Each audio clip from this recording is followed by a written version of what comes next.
Berikut Matius 26 ayat 26, ketika Yudas ikut mengambil roti dan memakannya, maka Yudas sudah memenuhi apa yang dikatakan Yesus, bahwa siapa yang memakan roti yang itu, maka dia sudah mendapatkan hidup dan diselamatkan. Ayat 27, Yesus memberikan anggur sebagai lambang darah Yesus untuk pengampunan dosa dan untuk perjamuan. Meminum anggur itu hanya bagi 12 murid Yesus dan bukan bagi banyak orang, sehingga Yudas yang juga meminum anggur saat itu, sehingga Yudas juga diselamatkan dan masuk surga. Oke, mari lihat Matius 26 ayat 26-27. Dan ketika mereka sedang makan, Yesus mengambil roti, mengucap berkat, memecah-mecahkannya, lalu memberikannya pada murid-muridnya dan berkata, ambillah, makanlah, inilah tubuhku. Sesudah itu dia mengambil cawan, mengucap syukur, lalu memberikannya pada mereka dan berkata, minumlah kamu semua dari cawan ini. Nah, saya sudah jelaskan bahwa makan daging dan minum darah di Yohanes pasal 6 bukan perjamuan kudus Kristen. Artinya adalah percaya. Jadi dengan arti seperti ini, maka Yudas sebenarnya tidak makan daging dan tidak minum darah. Dalam pengertian tidak percaya Yesus. Mana mungkin bisa selamat? Nah, ini sang debates ikut kesalahan orang Yahudi yang menafsirkan makan daging dan minum darah itu sebagai pengertian harfiah, ya, atau simbolik yang mengarah kepada perjamuan Kristen. Tapi Yesus bicara di sana secara kiasan.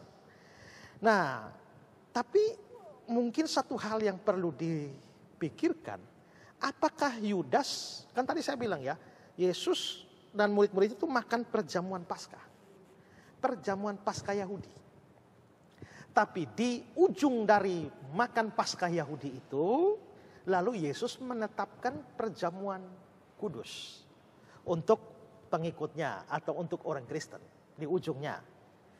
Yudas sudah pasti ikut makan Paskah Yahudi. Tapi apakah Yudas ikut perjamuan kudus Kristen yang baru ditetapkan oleh Yesus? Nah, ini nanti akan saya bahas. Tapi seandainya Yudas memang ikut makan roti dan minum anggur yang dalam perspektif Kristen, jadi itu adalah simbol dari tubuh dan darah Kristus. Tapi dia tidak percaya. Apakah mungkin dia diselamatkan? Tidak ada ayat apapun yang berkata bahwa orang diselamatkan karena ikut perjamuan kudus. Tubuh dan darah Yesus memang dihancurkan dan dicurahkan untuk pengampunan dosa.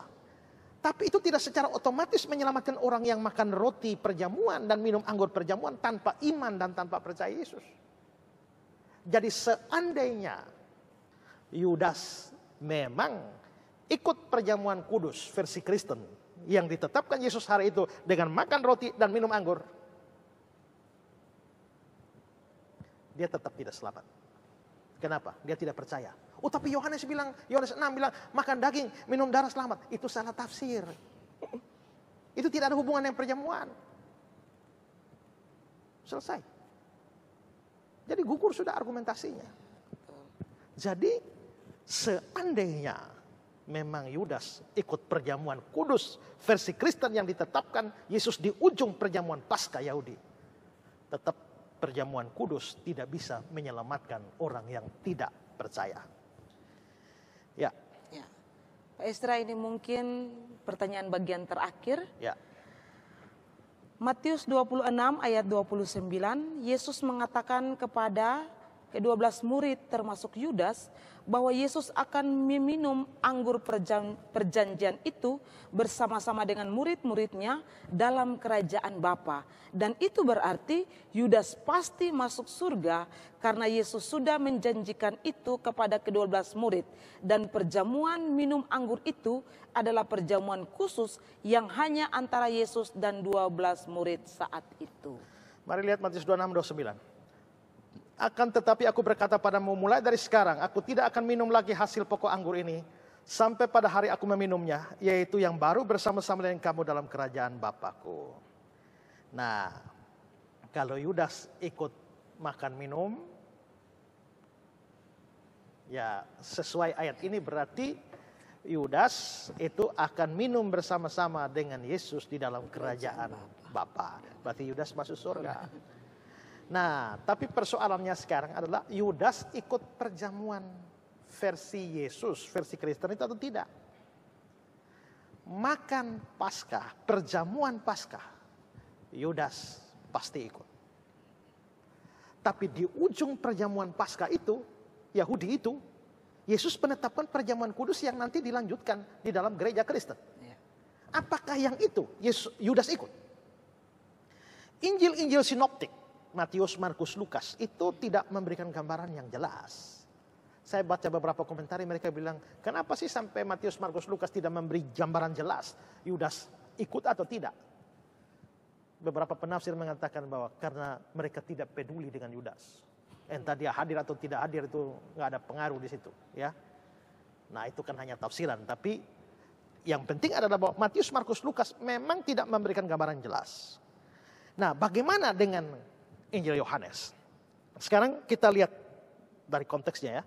Yohanes 13 ayat 1. Sementara itu sebelum hari Paskah mulai. Nah, ini Paskah Yahudi, ya. Yesus telah tahu bahwa saatnya sudah tiba untuk beralih dari dunia ini pada Bapa. Sama seperti dia senantiasa mengasihi murid-muridnya, demikian sekarang dia mengasihi mereka sampai kesudahannya. Ayat 2, mereka sedang makan bersama. Ini makan Paskah. Dan iblis telah membisikkan rencana dalam hati Yudas Iskariot, anak Simon, untuk mengkhianati dia. Nanti setelah itu ada peristiwa Yesus membasuh kaki murid-muridnya. Kita loncat situ langsung ke ayat 21. Setelah Yesus berkata demikian, setelah dia basuh kaki murid-murid lalu dia berikan beberapa nasihat.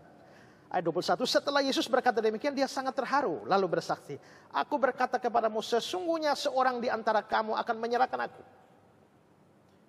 Murid-murid itu memandang seorang kepada yang lain, mereka ragu-ragu siapa yang dimaksudkannya. Seorang di antara murid Yesus, yaitu murid yang dikasihinya, bersandar dekat kepadanya di sebelah kanannya. Kepada murid itu Simon Petrus memberi isyarat dan berkata, tanyalah siapa yang dimaksudkannya. Murid yang dikasih itu adalah Yohanes, ya. Petrus bilang, tanyalah siapa yang dimaksudkannya. Ayat 25. Murid yang duduk dekat Yesus itu berpaling dan berkata kepadanya, Tuhan, siapakah itu? Jawab Yesus, dialah itu yang kepadanya aku memberikan roti sesudah aku mencelupkannya. Sesudah berkata demikian, dia mengambil roti dan mencelupkannya dan memberikan kepada Yudas, anak Simon Iskariot. Jadi yang akan mengkhianati itu adalah dia yang menerima roti yang telah dicelupkan oleh Yesus. Dan itu Yudas. Perhatikan ayat 27. Dan sesudah Yudas menerima roti itu, dia kerasukan iblis. Maka Yesus berkata kepadanya, apa yang hendak kau perbuat? Perbuatlah dengan segera. Jadi dia terima roti, lalu kerasukan. Lalu Yesus bilang, yang mau kau perbuat, perbuatlah. Ayat 28. Tetapi tidak ada seorang pun dari antara mereka yang duduk makan mengerti. Apa maksud Yesus mengatakan itu kepada Yudas? Karena Yudas memegang kas, ada yang menyangka bahwa Yesus menyuruh dia membeli apa-apa yang perlu untuk perayaan itu. Atau memberi apa-apa kepada orang miskin. Ayat 30. Yudas menerima roti itu, lalu segera pergi. Pada waktu itu hari sudah malam. Dari ayat 30 ini jelas, ya. Yudas memang menerima roti, tapi tidak makan. Begitu dia terima, dikatakan kerasukan. Lalu Yesus mengatakan, apa yang mau kau perbuat, perbuatlah. Dan setelah Yudas menerima roti itu, dia lalu segera pergi. Dia tidak makan di situ. Dan kalau kita melihat bahwa minum anggur itu terjadi setelah makan roti, maka makan roti saja tidak, minum anggur tidak. Maka jelas Yudas memang ikut perjamuan makan Paskah Yahudi. Tapi ketika penetapan perjamuan kudus oleh Yesus di ujung makan Paskah Yahudi itu, Yudas tidak ikut makan dan tidak ikut minum. Seandainya dia ikut makan dan minum pun, seperti saya bilang tadi, tidak ada ayat yang mengatakan bahwa orang diselamatkan karena ikut perjamuan. Tapi dari Yohanes pasal 13 ayat 30 jelas, dia tidak ikut dalam perjamuan kudus perjamuan Paskah Yahudi ya, tapi perjamuan kudus Kristen yang ditetapkan hari itu dia tidak mengikutinya.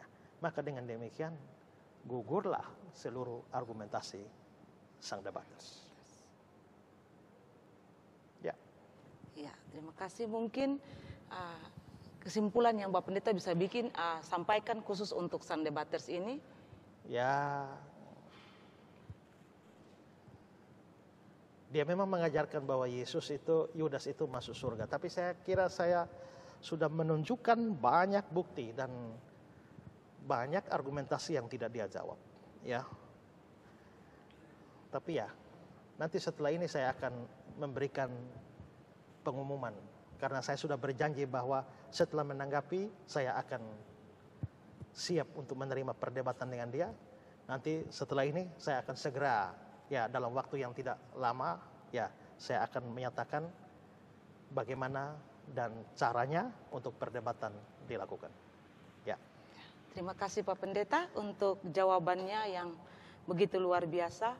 Pemirsa di rumah, Anda sudah mengikuti acara kami pada malam ini. Durasi kami dalam acara pada malam ini Esra Soru menjawab episode yang ke-13 lebih lama karena bagian terakhir atau pertanyaan ke-10 tadi itu membahas tentang video dari sang debaters dan juga merupakan pertanyaan dari pemirsa kepada kami dan sudah dijawab oleh Bapak Pendeta Esra Soru secara panjang lebar. Kiranya pemirsa di rumah bisa mengikuti dan bisa lebih memahami lagi setiap kebenaran yang sudah dijelaskan oleh Bapak Pendeta. Bapak Pendeta dan pemirsa, kita akan mengakhiri acara pada malam ini. Mungkin ada hal-hal yang Bapak mau sampaikan? Ya, saudara yang mengirimkan pertanyaan, sabar. Kalau pertanyaan saudara sudah pernah saya jawab dalam berbagai kesempatan yang lain, maka saudara hanya akan diberikan link saja. Saudara bisa belajar di sana, tapi tidak akan kita jawab di dalam Esra Soru menjawab ini. Tapi kalau pertanyaan saudara baru akan dijawab. Kalau saudara tunggu lama ya memang harus lama karena banyak yang antri, tapi yang pasti adalah bahwa kalau saudara tidak diberikan link, maka pertanyaan saudara pasti akan dijawab. Ya, saudara bisa belajar juga dari pertanyaan orang lain. Ya, dan saudara juga boleh mengikuti kebaktian-kebaktian online yang saya pimpin. Biasanya pada hari Minggu, kebaktian online GKN Revival pada jam 9 waktu Indonesia Tengah. Ya, setiap hari Minggu di channel YouTube dan juga Facebook saya. Semoga itu jadi berkat bagi saudara sekalian.